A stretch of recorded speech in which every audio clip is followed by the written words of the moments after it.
दोहा की जो संख्या है वो 573 मणियों के दीप हैं। अगर आप इनको धर लोगे तो आपके मन में उजाला रहेगा।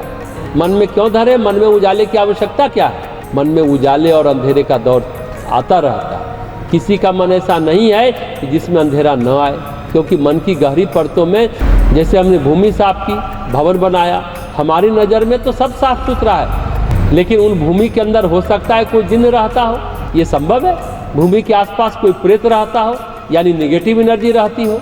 उसी तरह हमारे चित्त भूमि में भी, मन के गहरी परतों में भी न जाने कितने जन्मों के संस्कार होंगे, और वे संस्कार अगर उभर गए, जो समयानुसार उभरते ही हैं, और मणियों का दिया न हो, सामान्य दिया होगा, तो वो उसे बुझा देगा। ये जो संस्कार उभरेंगे, मन में कालिमा उभरेंगी, जिसे योग में अंतराय कहते हैं, वो आपके सामान्य दिए को बुझा देगा। इसलिए 573 दोहे का मणिदीप जलाएं। जो नहीं बुझेगा कभी नहीं बुझेगा। अजामिल की कथा तो सभी जानते होंगे। ब्राह्मण बालक था, नियम से संध्या वंदन करता था, नियम से गायत्री मंत्र जपता था, नियम से वेद अध्ययन करता था, नियम से हवन पूजन करता था। पिता माँ नहीं रहे, किसी से बचपन में प्रेम मिला नहीं, कोई समझदार अभिभावक, कोई बड़ा आदमी सिर पर हाथ रखने वाला था नहीं। धन पर नज़र थी लोगों की, उसे बहकाया और बेस्या की कोठी पर पहुंचा दिया। कोठी पर जाते जाते उसका धन लुटने लगा। मजे की बात है, जब लोगों से प्रेम नहीं मिला तो बेस्या ने उसको प्रेम दिया। धन लिया पर प्रेम दिया।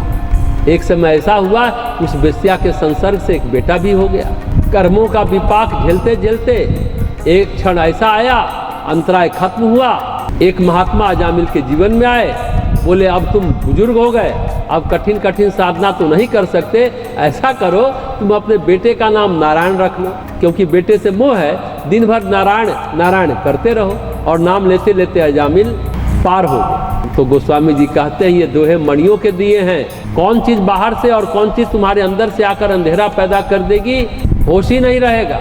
इसलिए दिए जलने चाहिए, साधारण दीपक के दिए नहीं, मणियों के दिए। गोस्वामी जी ने दिए के 2 प्रसंग लिखे हैं रामचरितमानस में। दोहावली में तो एक ही प्रसंग लिखा है। एक गरुड़ जी काकभुसुंडी को बताते हैं ज्ञान दीपक की महिमा, पर ये बहुत मुश्किल से बनता है। रुई कपास की बत्ती जला करके घी डालकर दीपक जलाई जाती है। गोस्वामी जी कहते हैं ज्ञान दीप बुझ सकता है। जो मणि दीपक है वो ज्ञान दीपक नहीं है, भक्ति दीपक है। ये बुझेगा नहीं। किसी जन्म में ये भक्ति दीपक एक बार अंतःकरण में जल गया तो कभी बुझेगा नहीं। उसे कितना भी बहलाएं फुसलाएं, स्वयं भगवान भी बहकाएं, तब भी आप बहकेंगे नहीं। कोई सिद्ध चमत्कारी, कोई देवी देवता बहकाए, पर भक्ति पक्की है तो बहकेंगे नहीं। योग भ्रष्ट होता है, ज्ञान भ्रष्ट होता है, योग से पतन संभव है। ज्ञान में भी पतित होने का उदाहरण शास्त्रों में है, पर कोई भक्ति भ्रष्ट नहीं हुआ। एक भी उदाहरण नहीं है भक्त के भ्रष्ट होने का। भक्ति ऐसी होती है, हर अंतराय में, हर मुसीबत में आपको अंदर से ढांढस बढ़ाती है। आप रोते हैं, भगवान को पुकारते हैं, आपके आंसुओं से कोई ना कोई मार्ग खुलता ही है।